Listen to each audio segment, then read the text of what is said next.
We have a couple of councillors online, I believe. If Una, if you just can confirm that. Oh, sorry.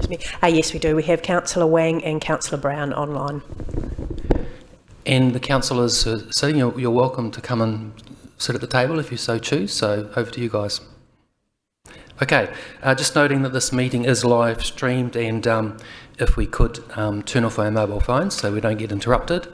And at this point, in terms of the opening karakia, I'd invite Councillor Barker to do that for us. Thank you, Chair. Tūtawa mai I runga, tūtawa mai I raro, tūtawa mai I roto, tūtawa mai I waho, kia tau ai te Māori tū, te Māori ora, ki te katoa, haumie, huie, tā kie. Ka pai, thank you. Okay, apologies. I call for apologies. Are there any apologies, Una? No. Okay, so there's no apologies, so there's no need to accept that. We can move on. Just in terms of declarations of interest, that's in our papers. Just looking for confirmation. Are there any changes with respect to the declarations of interest? Councillor Kaifong? Chair, I had a question around the declarations of interest, which I was waiting for clarification on, and that was around what has recently happened with Michael Wood and the Auckland City Councillor around holdings in private companies. Are they just required to be disclosed individually? I'll seek advice from the CE because on that. That hasn't been clarified, because I think there are quite a few of us that have previously filled in a declaration which is referred to, for example, an interest in a family trust, or but have not specifically listed individual company shareholdings.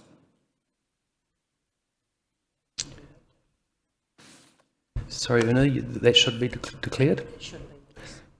Of all investments in all public companies? And including those held via family trusts? Because that was the issue. Let's go away and take advice on that. The Auckland City Council Auckland Airport share sale. Yeah, let's get advice offline on that, and we'll confirm that with members. Yeah, okay. So my form has not been completed as yet, pending that advice. Thank you. Any other questions with respect to the declaration? Okay. If not, the next item is urgent items on the agenda. There's one item that I've just asked for, is an update from Thomas Cole with respect to the annual report and audit situation, just in terms of finalisation of that. Thomas, can you update us on that, please? Yep. Good afternoon, Chair and councillors. So some of you will recall at the council meeting that the annual report has left on the table due to some late changes. Those changes were provided to Audit New Zealand, but unfortunately the file that we updated was the incorrect file, so they haven't been able to turn those queries around. As of about 5 minutes ago, we're just in the process of making those final changes again and sending them the file, and talking to Leon, the Audit Director.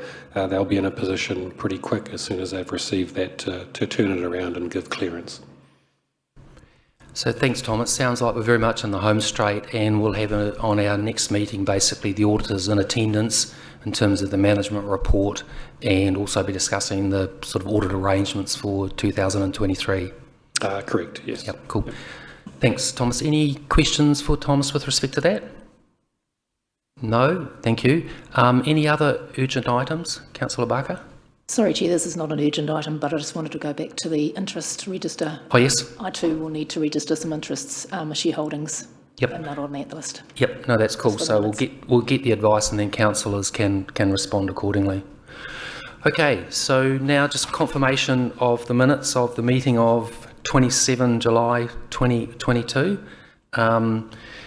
So I'm just looking for a mover and seconder to confirm those minutes. I'm not sure who was in attendance. I was present. Yes. Was there any member that is re-elected who was present? But I am happy to confirm that it is true and correct. Okay, so thank you, Mayor Tapsell. So in that respect, Una, do we need a seconder given that nobody else is there? We will need a seconder. Yep. Okay. Okay, Councillor Murray. Thank you. All in favour? We'll take that as confirmed. Okay, so now let's move to the staff reports. I just want to note that as part of our run sheet meeting in preparation for today's meeting yesterday, discussed with management, and two of the items that are in our papers is confidential, the update on phase 2, the One Council project and the risk review. Those items will be taken in open, so we'll discuss those matters in open, and we'll deal with those shortly. But the first item to discuss is 6.1, the Audit and Risk Committee draft work programme, and just ask for a mover and seconder to receive that report. Councillor Wairee and Councillor Barker. So put that motion that we receive the report. Please say aye. Aye, so we'll take that as confirmed. Thomas, I invite you to give us an overview of that report. Thank you, Chair. So what we've put together, councillors, is a draft work programme for the next 12 months. The July workstream obviously reflects the items that are on the agenda for today, and what I have got here is a draft proposal with regards to some of the actions that we can talk about and cover in coming meetings. If I just work through some of the sections of this report, you'll see there at the top, obviously, the risk management activity stream. So you have got the risk report, which you'll have shortly. And what I am suggesting to the committee is a deep dive on 3 items that are probably topical at the moment. And no doubt, once we've had a chance to go more in depth in the risk, through the risk framework, more may fall out. And what we're suggesting on doing is you'll have a brief update on the One Council project today. We are intending to do a post-implementation review 3 months after go live, which is scheduled to start that review in September, and we'll be in a position to provide you with a more thorough post-implementation review. We've been planning to do a post-implementation review on the Performing Arts Centre seismic strengthening, so we'll be in a position to give that to you as well, and with regards to cyber risk as well into the future around how we are managing that, continuing to manage that, what improvements we have on the way, and to give you some confidence around that. I do expect those risk deep dives to expand out, as no doubt as more items appear on other council committee agendas that you may want to dive into, and also anything that may fall out of the risk reports that you will be getting on a regular basis. The next set is probably the policy and framework reviews. Internally, we have got a small team working on the current revision of all our policies, and in particular, are they fit for purpose? Are they being adhered to? And those sorts of items. And so what we have got here is a list of probably more of the important ones to bring to. In particular, coming up, we are revising our procurement policies. We're in the process of revising those, and we'll be in a position in September to walk you through how that policy has changed and what the implications are. And with regards to the discussions that we've been having with the museum, and in particular topical with regards to our debt, we do have PricewaterhouseCoopers that are our Treasury advisors and advise us on our strategies, and we'll be looking to ask them to come at the November meeting, or earlier if you wish, to present how we manage our debt and the risks associated with that, and to get that third-party independent review. Next tranche is the insurance program. So we are about to commence the annual renewal of our insurance program, which is quite a comprehensive program covering many policies that range from public liability through to material damage cover, covering upwards of $1.8 billion worth of assets. That is done through the BOPLAS, through Aon, who are our broker, and we should be in a position to give you an update of what those policies look like, what are some key considerations that we've taken into account with regards to what is being insured or not, and how, and coming up to that annual renewal at the end of October. And we'll look to do that in the September and November period. And then just further down, one of the other key projects is the long-term plan. Erna and the team, we're well underway with regards to planning the workshops and particularly the processes of putting our long-term plan together. And we'll be in a position in September to give the audit risk an overview of what that program looks like, what the risks are associated with that, what the issues are that we're tackling, and how we're going to go through that process. And then there's some other normal ones with regards to the external audit. We're dealing with the audit arrangement letters and so forth. What I have got is a list of things at the bottom too to be confirmed. If there is a desire and a wish to do those, and we will look to program those in, but in particular as well, just opening it up for a wider debate and to see what else falls out, so we can look to add things onto the schedule, and I'm happy to work with our chair with regards to amending the program, should you wish. So with that, over to you, Chair. No, thanks, Tom. And so I'll just kick off before I just take questions. So a couple of things to add. One is around emergency management, just with respect to emergency management preparedness, and perhaps reports coming through from, is it the CDMG, to give confidence to the committee in terms of what's happening in that space. In terms of internal audit, I would like to put the ball in Council's court to talk about developing and funding an internal audit program. It would be my expectation that an organisation this size does have a committed budget for internal audit, whether that's funded in terms of an internal resource or outsourced is a discussion, but at the moment, as I understand it, there's no budget set aside, so we can't obviously make a decision today, but I'd be really keen that that's a discussion point that Council takes on board. And maybe in terms of two other aspects to this program, certainly from risk, and perhaps we'll talk about it in more detail when we get to the risk report, very keen that this committee has visibility of the key organisation strategic risks, so that's the top 10 or 12 strategic risks in terms of what they are, what the mitigations are, and that there's good understanding around that, and that in addition to the items that Thomas has identified, which is really good, we have deep dives in those, that we actually start working our way through those key strategic risks and having deep dives into them. Whether or not that is at a separate workshop or as part of this is something that we can discuss. And the other point I was going to make is in terms of key projects, you've identified the LTP. If I look at your existing LTP, there's a handful of key strategic projects that Council's identified. So again, perhaps we should have visibility on that. So that's some items that I would just like to add for discussion, that we think about how we might factor that into the work program. Bearing in mind, we've got to just ensure that the staff have got the capacity to deliver on that and we don't overwhelm. So that's sort of the items that I wanted to raise, but happy to take other questions or comments from around the committee. Deputy Mayor Carthon.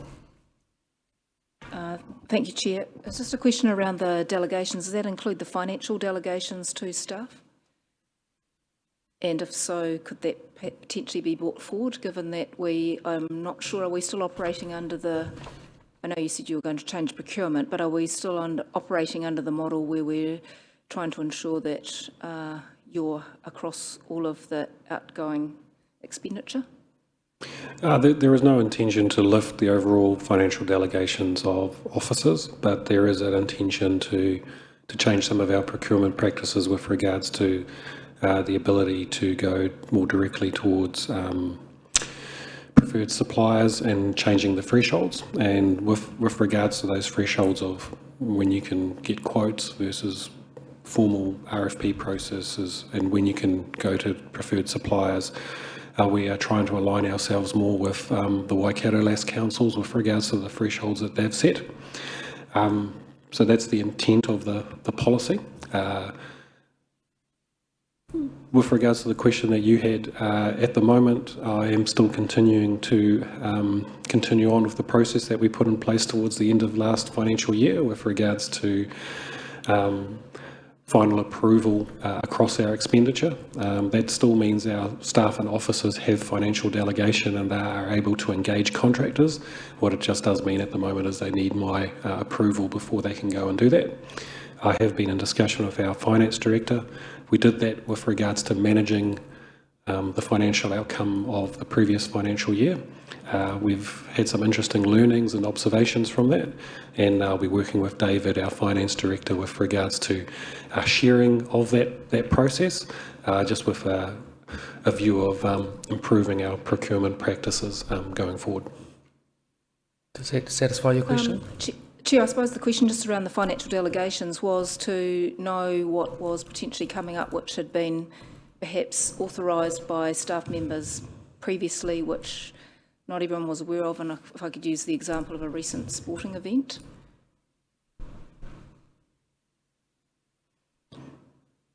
Yep, so through the Chair, those sort of items is what we've looked to cover off, and is more with the ongoing reporting that we've put into the other committees with regards to awareness of what the organisation is doing and engaging in.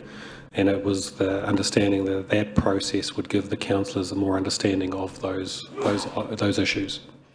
Because in that circumstances of that event that you're referring to, was well within the financial delegations that were set, but obviously it had implications with regards to the crossover of the councils and an understanding of what was underway with regards to the timing of the elections, etc. Sorry, Chair, if I can just go back to my first question was, should that question of financial delegations be brought forward rather than being left out till next year?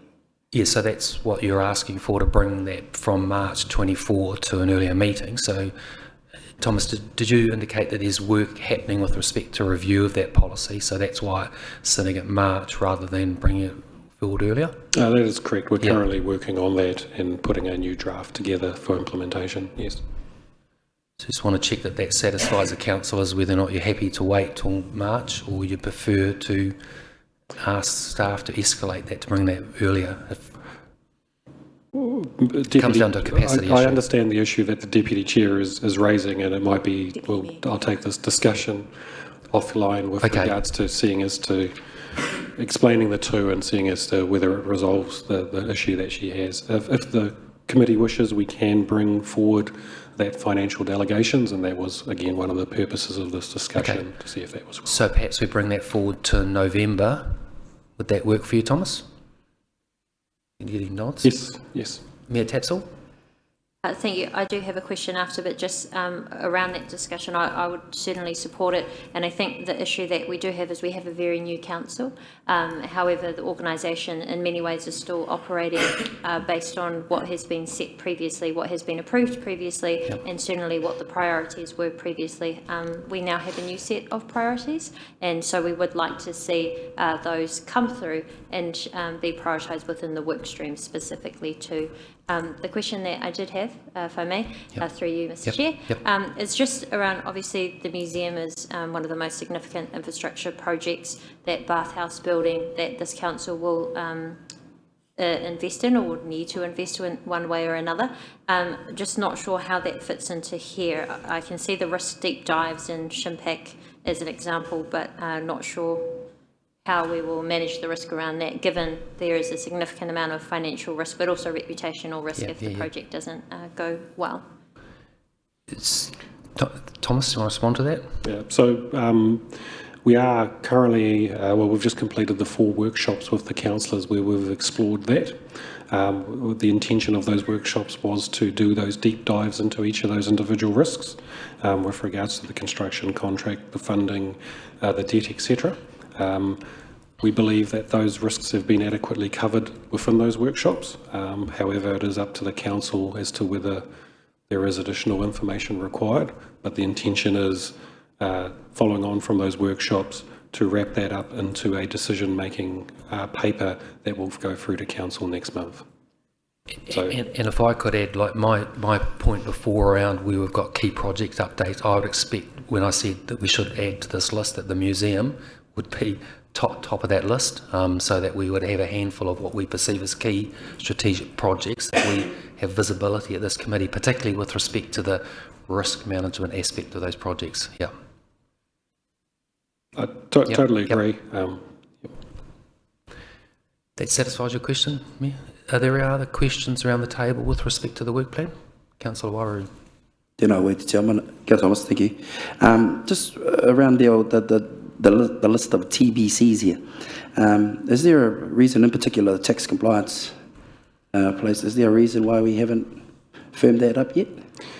It's one of those ones where the Chair mentioned funding available for an internal audit program. So these things generally you do engage one of the big four firms or one of the local firms to undertake a compliance audit. They do take time and are costly. It is something that we've done historically in the past on an ad hoc basis, and the last one we did do was around our payroll remediation. Some of you will recall that, where we brought in external advice and went through that process. And so those are sort of tied to more developing an internal program, resourcing it correctly, and then what are those items that would fall onto that. Okay, thank you. Yeah, thank you, Councillor. So that reinforces, I guess, my point before that I think asking Council to work with the CE to identify a budget to fund those sorts of work programs, because that's a key part in terms of our risk mitigation and management of areas to give confidence that the stewardship's in place. Can I... Sorry, I apologise, Mr Chair, because I must have misheard your question on your kōrero when you started. So I probably didn't clear that I meant to cover that as well, but that's good discussion. Okay, so if there's no further questions, sorry, my apologies. I'm going to raise this probably because Councillor Patterson will probably raise it were he here. At the recent LGNZ Zone 2 meeting, they did discuss insurances and the need for councils to actually look fully at their portfolio of buildings as to whether or not you should effectively self-insure for some of those. So will that be part of that work program in terms of the insurance updates? Yeah, so part of that is we will be giving you the detail of the what is being insured and the judgment calls around that. So yes, bearing in mind that we do work with Aon New Zealand, obviously part of Aon International, who are our advisors in the insurance space, and so we are generally led by them with regards to their advice on what is appropriate or not to insure, and we can take the committee through some of those judgments and how they've arrived at those sorts of elements. In particular, Aon do hold a roadshow, I think once a year, and do invite audit and risk members from member councils to participate. And so when that one comes up in the coming year, you'll all get an invite to that and get an understanding of how they help us manage our insurance risk. Thank you, Thomas. In fact, it was Aon that ran that workshop at the LGNZ conference. So I know that Councillor Patterson has already asked that a couple of times, so I thought I'd ask it on his behalf today. Thanks, Thomas. So if there's no other questions, we'll take the audit plan confirmed apart from the changes and items that have been discussed. Do we need another resolution to confirm that, or we're happy to move on? So the next item is 6.2, which is committee discussion on the deputy chair recruitment. I'm not sure who wants to lead off on that in terms of where we're at. Thomas? Yep. So thank you, Chair. Councillors and Chair, we obviously have a independent chair. We have a vacancy with regards to our deputy chair, which we have not filled. The thinking at the moment was to get an understanding from the members with regards to what the strategic issues and challenges that the committee has going forward and wants to consider, and therefore what do you feel is the appropriate skill set that should complement the one that is already around the table. And then with that advice, we would look to approach the directors of Institute and find an appropriate individual with that skill set to match. Do we have comments there? Councillor Waru. Kia ora, through you, Mr Chair, tēnā koe. How long is this process going to take? We should be able to complete it in time for the next meeting if we can land on the skill set and there are suitable people and be able to target them and interview them in time. We should be able to get that person in place by September. September, okay, thank you. So my view is that we should be looking for somebody who has experience working on risk and assurance committees, and ideally in local government, given the unique nature and complexity of local government. So that would be the preference. If you look at the council, you've got some really challenging capital programs, contracts, with an internal audit program or governance structure within those projects, we can put specific skills in to manage the risks with respect to those programs. But sitting here, we've got an overview of the whole organisation. So I think somebody who has experience working on audit and risk committees would be really valuable to add to the committee. So Thomas, what's suggesting is we go through the IID in terms of advertisement process and bring back a shortlist for the committee to consider. Is that the plan? Yes, that's correct. Cool. Yep. Got nods around the table in terms of supporting that process. Any other comments or questions? Yeah. Open process, or are we shoulder tapping people?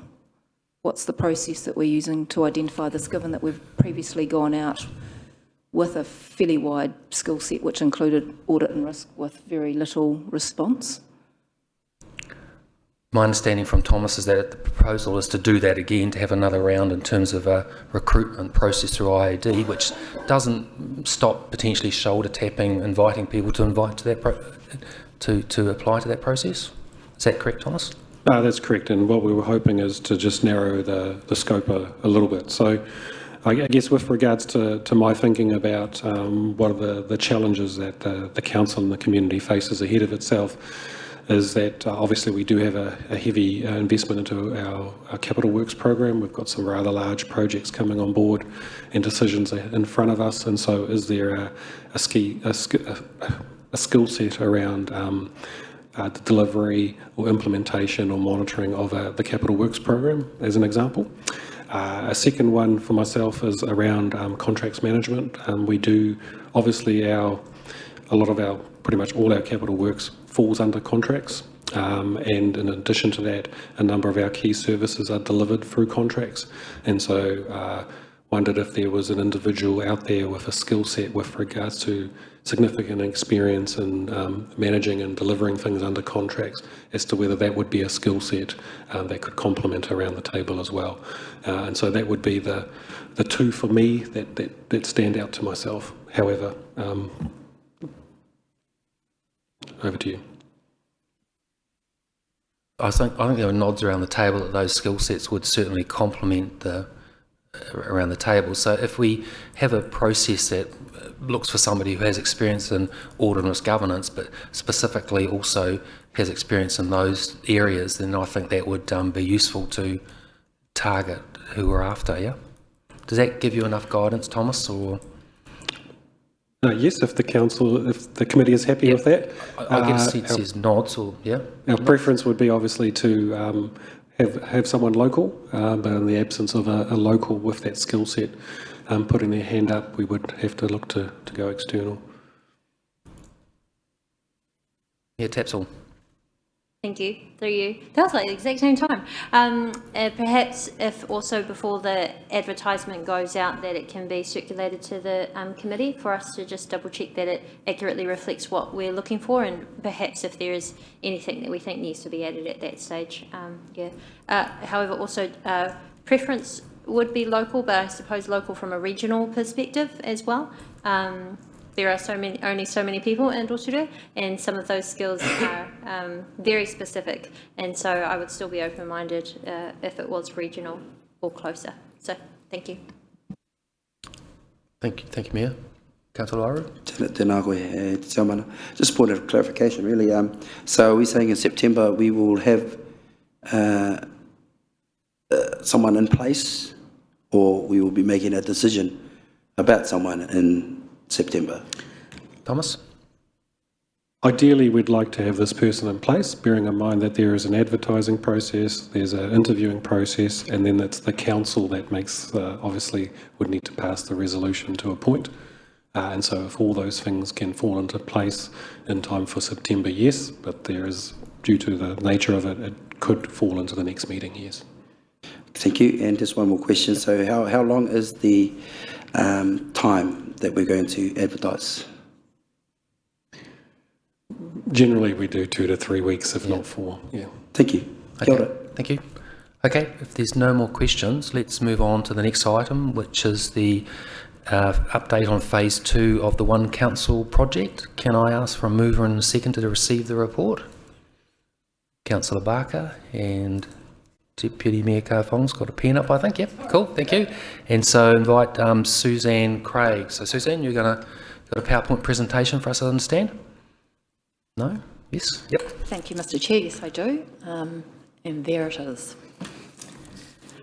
Good afternoon, councillors. Could we just make the presentation on... We need to share it, so it takes just... Oh, sorry. There we go. Alrighty. Apologies, sorry. And Fisher.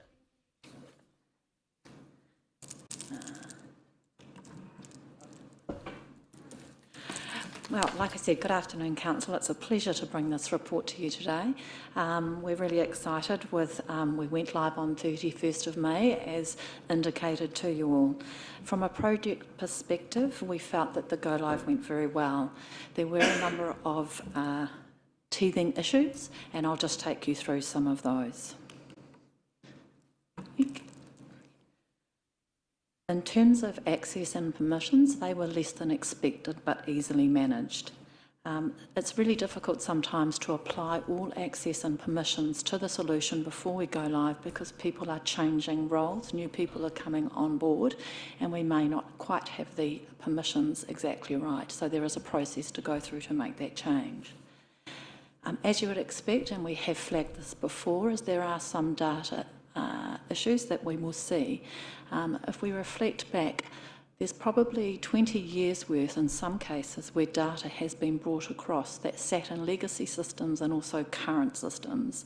So ERP projects of this size and scale, you can expect to have some of those issues, and that's not uncommon. However, what I will say is that nothing is unresolvable, and the data migration team, collectively with the business areas, are working through to resolve those issues. In terms of the business uptake, we think that that's gone reasonably well as well.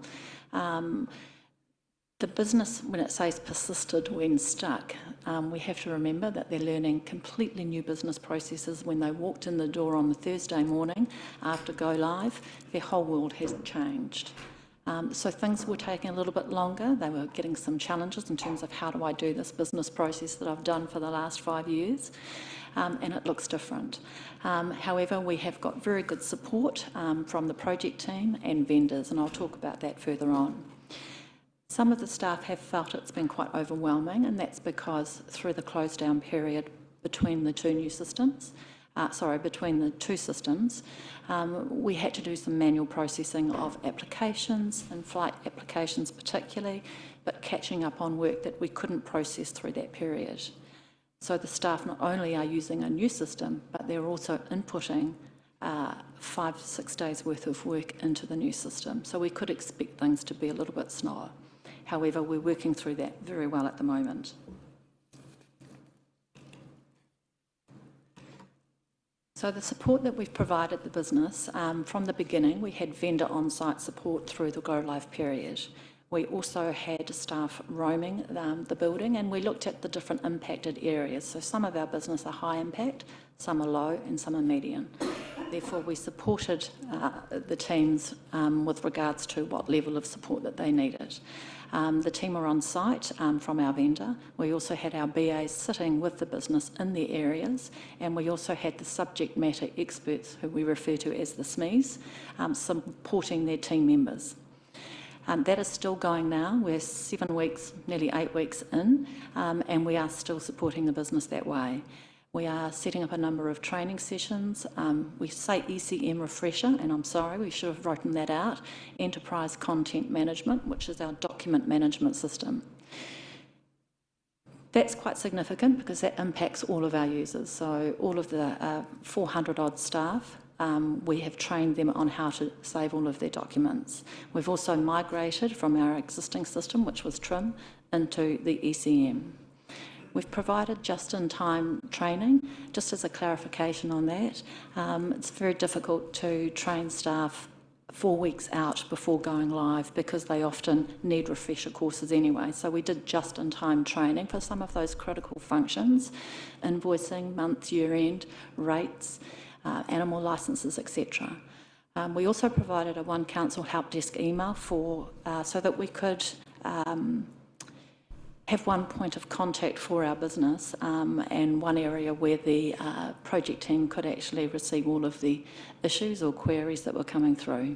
So that was the channel that we used for staff.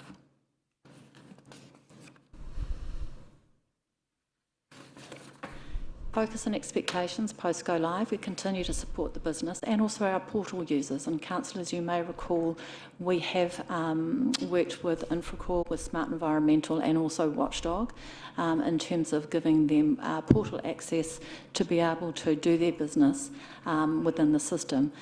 What that does is also enable our business to be able to look at things in real time and live effectively. So we're seeing things happening out in the field. We can see that.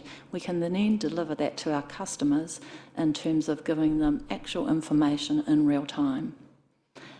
That's gone reasonably well with our external parties as well. In terms of ensuring the business has the reporting capability, as I mentioned earlier, our data migration team have been working very hard to migrate all of the data. They will then move into supporting the business through reporting and building reporting capability. So that's where we're at in terms of the reporting aspect. Implementing changes required. We would not normally make too many changes to the solution. Again, it's going back to giving the staff time to get used to a new solution and a new way of working, letting go of some of those old ways. So we don't expect to have significant changes in the first 3 months. What we will be doing is commencing a pilot very similar to what we've done with Infracore, Smart Environmental and Watchdog, and that is around a pilot for developers and architects to be able to log in and do business with us online. Obviously rates is about to go out, but we've also got a water billing process in August, and that's one of our 2 critical pieces of work. Graphs. Oh, apologies. Go back. So this is just a visual graph showing the issues that we've had since go live, and sorry, I can't read it very well, so I'll refer to my notes. The first one there is what we call our JIRAs, and they are JIRAs as the solution that we're using to raise all the issues. The second one are open tickets, and the third column there is closed tickets. So you'll see quite high over the last 5 weeks, and you'll notice that in the open area that's starting to come down, which is what you would expect. And you would also expect to see a high volume in around week 3 or week 4, because you've normally run most of your business processes day to day by then. But it's really pleasing to see that the number of closed, there's high activity in that space as well. Suzanne, before we go off that, can I just ask, in terms of the JIRAs or the issues, is there impact or ranking of those in terms of critical, severe, high? So I guess my question is, of the 109 items still open, and it's good to see them coming down, how many of those would be critical issues stopping the business doing their work, sort of stuff? Like, when an issue is raised, is there any impact assessment made of them so you understand how critical the issue is to resolve? Thank you, Mr Chair. Yes, there is. There is a triage process that we use, and that is done on a daily basis, and we work with consultants. Anything critical is actioned immediately, and there is a time frame in which that needs to be delivered. So going back to the previous page then, sorry to be interrupting you, in terms of the 109 still open, are there, including those 109 now we've been operating for a number of weeks, are there any which you'd call critical in terms of stopping the business doing its business? Thank you, Mr Chair. No, I believe there aren't any critical that are stopping us from doing business. There are some ones that we need to work through. I don't have the exact numbers. I could look to the program manager, or I could come back to you if there are with the numbers. Okay, but the key point is they are triaged and resources put into the ones that are most important to... okay, thank 100%. you. So what we've just identified here are the number of issues by work stream. So you can see there that we've got the analytics, the change request, and I guess the change request that's represented as the third highest, or second highest. That's what I was referring to before. We would expect to see a number of change, however we're not addressing those unless it is critical. and that does stop the business from functioning, but we will review all of those change requests going forward. Some of these things take a little bit longer to resolve. You can appreciate that through the testing and through all of the UAT, once you're in a live environment, issues often come up that were unknown at that time. So to the best of our ability, you're working through those as quickly and as efficiently as you can. However, you still need to unpick some things, look at the design, look at how it was configured, test processes, etc., before them being implemented. So those do take time. There are obviously the migration issues, which I did mention earlier, and also the security and the permissions. Sorry to interrupt again, I'm being annoying. Sure. Just in the post-implementation review report, I'd just be keen in terms of the change requests, some assessment of how significant some of those were and the learnings with respect to that in terms of the original specification sort of design process, whether or not they could have been identified or not. But I get a sense the approach was adopt rather than adapt in terms of, hey, we've got a system, let's use the new system and change our processes as opposed to the other way. That was the philosophy behind it. That was the philosophy. Yeah, Thomas? and with regards to the change request, we've got a process in place with regards to they're obviously been captured so far, and we're going to be reviewing them going forward. Yep. And decisions will be made as to whether a new product feature covers that, or whether it's actually a nice to have and someone just doesn't like the way to do it. And what we anticipate is probably not many of those changes will actually go through. Yep. Yeah, no, I understand the pain of staff being used to doing certain things away and yep, it's understood, yep. Sorry, carry on, apologies. In terms of risk and mitigations, I think they're fairly clear there. In terms of staff not fully utilising the One Council, leading to benefits not being fully realised. That's around providing continued support and training whilst we embed the solution. But it's also our leadership team ensuring that the users are using the system as they should, rather than putting in any workarounds or referring back to a manual process. And that will be monitored. The issue that I raised earlier around staff being overwhelmed, I think in time, with ongoing training and monitoring of the level of competence, then we can see that risk will be mitigated. Greater investment of time and work experienced in CIA release.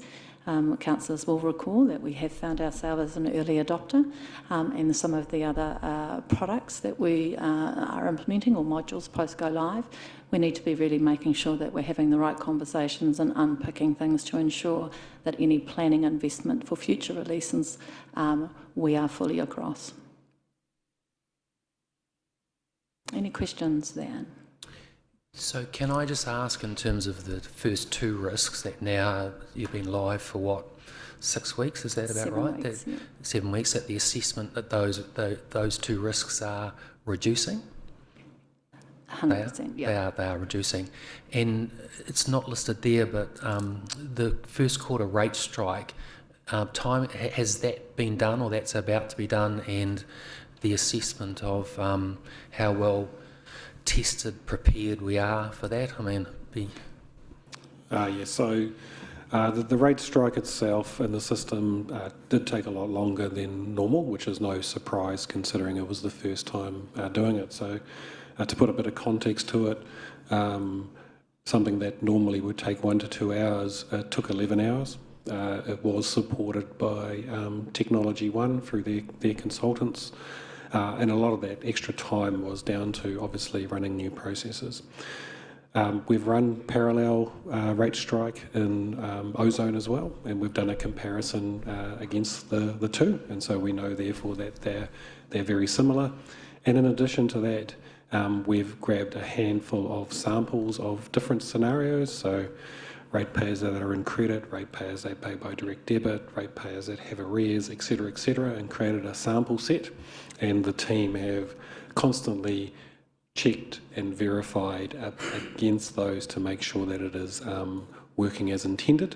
And yesterday the file was released to the printer to go out with regards to the rates for the 20th of August. okay, thanks, Thomas. It was, as you can imagine, a nervous time for us as an organisation. Yes. And so the team did put a lot of time and effort into double checking and triple checking to make sure it's right. And while we have the confidence that it has been right, we may, once these have been sent out, we may get a handful that may have not been quite right. And if that occurs, we'll deal with those ratepayers on a case-by-case basis. And in terms of the data migration, that was reasonably straightforward in terms of the rating database and names of addresses and stuff from one system to the other. We've got confidence around that process. Yes, that was, from memory, not the difficult component of the data migration. Yep. And as I said, we have kept our legacy system and the current one both up to date, and so we were able to strike the rates in both. Yep. And in addition to that, we did, I think, strike the rates in the test environment multiple times as well before doing it in the live environment. I think 3 times. Yeah. Okay. So we believe we've been extra cautious and careful, but as you can understand with the scale of these projects, you do need, we're confident that we've mitigated the risk, and we'll see shortly. Okay, thanks, Thomas. Questions for Thomas or Suzanne? The only other question or comment I was going to make, just be keen in terms of the post-implementation report that we specifically look at the benefits realisation, go back to the business case, what was proposed, and have commentary on actual benefits versus planned benefits, yeah? And actually a good example was in the last, I think, committee meeting where my colleague JP Coston talked about the issue around that architect allegedly fraudulently signing off a certification. So for us, it was actually incredibly easy because within our new ECM, or our Enterprise Content Management System, we were actually able to type the names out, and very quickly, within seconds, we had every document within our repository that had that name involved. And so it was very easy for the team to find the properties that were affected. When compared to our old previous system, it would have been very cumbersome and time-consuming and manual. So just within the last week, we've seen a benefit, let alone many more. Yep. Cool, thanks, Thomas. Councillor Waru, you got a question? I'm just wondering, have you come to the end of your... Oh, sorry. I'll wait till the end, just in case they answer my question. Thank you. Okay.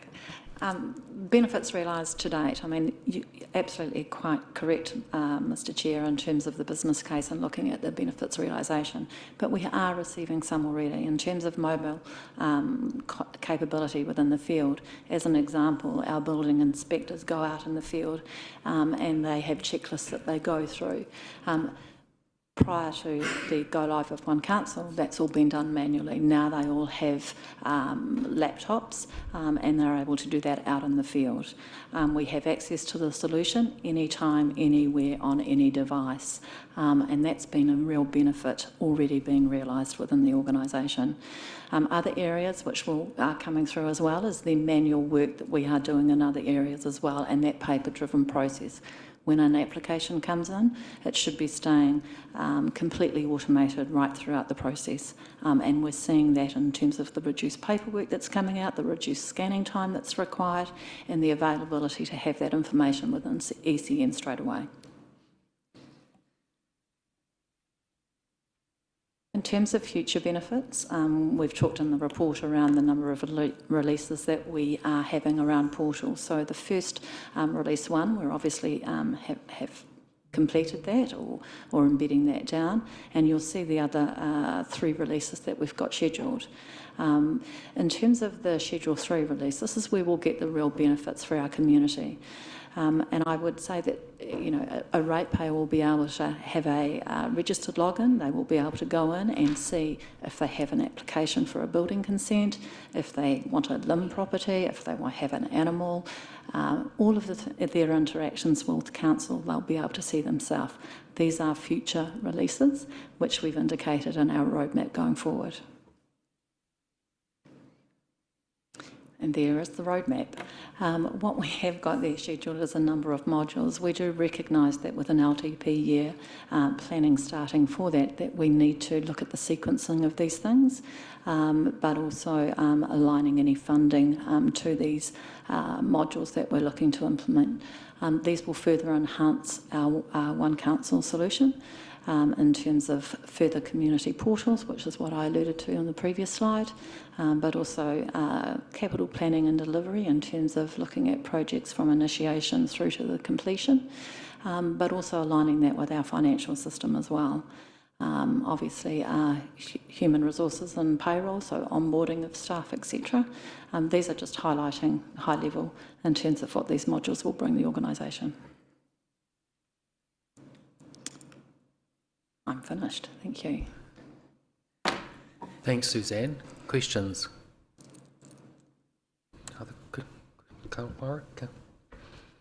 Kia ora, Suzanne. Tomasa, anō. Through you, Mr. Chair. If I go to the start, where did I see it? There was a kōrero there. Oh, around the teething issues. It's got access and permissions less than expected and easily managed. What do you mean by that? For you, Mr. Chair, access and permissions in terms of the ability to do my job, I need to have access to a finance system, or I need the animal control access, and what does my profile and my role need to have access to? I hope that answers your question. Yes, it does, thank you. And I've just got one more.